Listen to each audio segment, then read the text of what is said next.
चलिए वायुमंडल के बारे में बात करते हैं। वायुमंडल से क्वेश्चन क्या पूछा गया, उर्वरकों के संबंध में कौन सा कथन गलत है? तो पहला सवाल पूछा गया, ये बारिश या सिंचाई के पानी के साथ बह जाते हैं। बिल्कुल भाई, ज़्यादा बारिश होगी तो आपका उर्वरक जो होते हैं पानी के साथ बह जाते हैं। इसका संगठन पोषकों की पूर्व निर्धारित मात्रा के आधार पर होता है। बिल्कुल होता है भाई, ठीक है।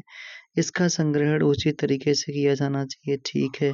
ये वायु और जल को कभी प्रदूषित नहीं करते, नहीं नहीं ऐसी बात नहीं, ठीक है। तो यही वाला आपका ऑप्शन डी वाला सही है इसमें। अगला सवाल, इसमें अगर थोड़ा देखना चाहें तो देख सकते हैं, उर्वरक बारिश या सिंचाई के पानी से बह जाते हैं, इसलिए खेतों के चारों तरफ मेड़े बनाई जाती हैं। अच्छा, पौधों की जरूरत वाले पोषक तत्वों की मात्रा के अनुसार उर्वरकों में पोषकों का संगठन किया जाता है। उर्वरक रासायनिक पदार्थ होते हैं जिन्हें उचित तापमान स्थान पर रखे जाने की आवश्यकता होती है, और इसलिए आपका ABC सही है।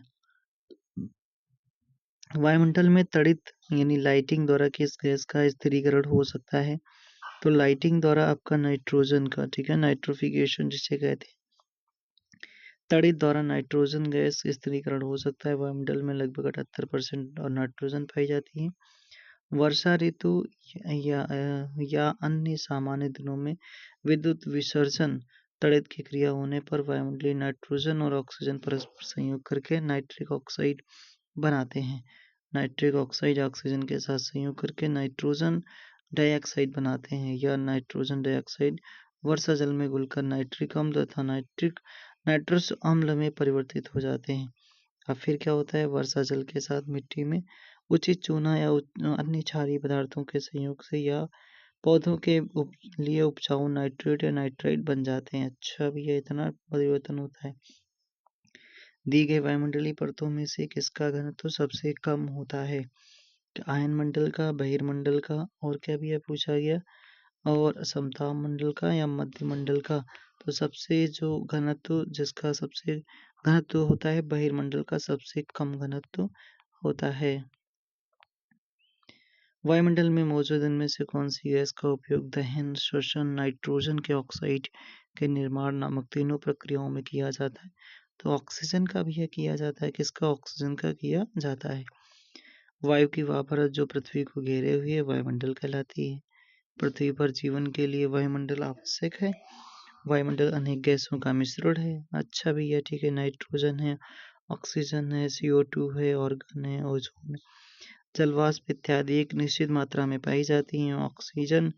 ऑक्सीजन प्राणदायिनी गैस है जो वायुमंडल में 21% मिलती है। इसका उपयोग दहन है, श्वसन है, नाइट्रोजन के ऑक्साइड के निर्माण में किया जाता है।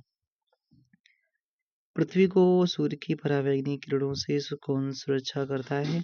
कौन करेगा भैया? ओजोन करेगा। कौन करेगा? ओजोन O3 जिसका फॉर्मूला होता है। गुड ओजोन कहते हैं। अच्छा, ठीक है। वायुमंडल में कार्बन डाइऑक्साइड की सांद्रता कितना? 0.03% होती है। CO2 मतलब 0.03% पाई जाती है। रंगहीन गंधहीन होती है। और ऑक्सीजन के दो परमाणु और कार्बन के एक परमाणु से मिलकर इसका निर्माण होता है। आगे बात करते हैं, पृथ्वी की सतह से ऊपर वायुमंडलीय परतों का सही क्रम क्या होता है? सबसे निचली परत कौन सी भैया? क्षोमंडल होती है। फिर कौन सी? फिर आपकी समताप मंडल होती है। फिर कौन सी? मध्यमंडल। फिर कौन सी? तापमंडल या बहिर्मंडल, ठीक है। आगे बात करते हैं। हाँ, क्षोमंडल क्या होता है? यह सबसे निचली परत होती है। इस मंडल की मुख्य वायुमंडलीय घटनाएं हैं आंधी, तूफान, बादलों की गरज, बिजली कड़क आदि इसमें होती हैं, घटनाएं होती हैं। समताप मंडल क्या होता है? यह मंडल 18 से 50 किलोमीटर की ऊंचाई तक पाया जाता है।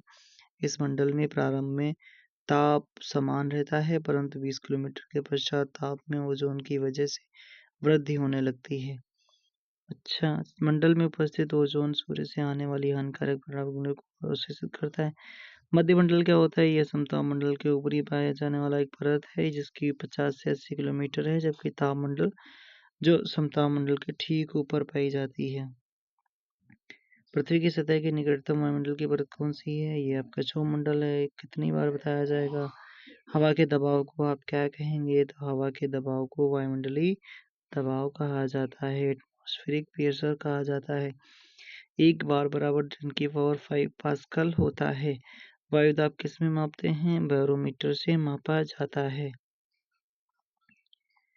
ओजोन की उपस्थिति सूरज के हानिकारक पराबैंगनी किरणों को पृथ्वी की सतह तक पहुंचाने से रोकती है, तो उसे आपका क्या कहते हैं भैया?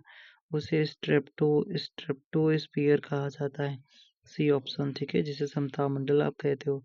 हमारे वातावरण में कितने नाइट्रोजन पाया जाता है? 78% पाई जाती है। अगर पूछे आर्गन कितनी पाई जाती है, तो आर्गन 0.93% पाई जाती है। CO2 कितना? 0.03% पाई जाती है। ऑक्सीजन कितना? 20.94% पाई जाती है। अगला सवाल क्या है? अगला सवाल पूछा गया वायुमंडल में कार्बन की डाइऑक्साइड, अरे यार कितनी बार पूछा गया। सबसे प्रचुर मात्रा में मौजूद दुर्लभ गैस कौन सी है? सबसे प्रचुर मात्रा में दुर्लभ गैस कौन सी? ऑर्गन गैस है। प्रचुर मात्रा में मौजूद दुर्लभ गैस कौन सी है? ऑर्गन गैस हो जाती है। ऑर्गन 0.93% प्रकृति में वायुमंडल में सबसे अधिक मात्रा में पाई जाने वाली दुर्लभ गैस है। इसकी खोज अगर बात करते हैं यहाँ पर,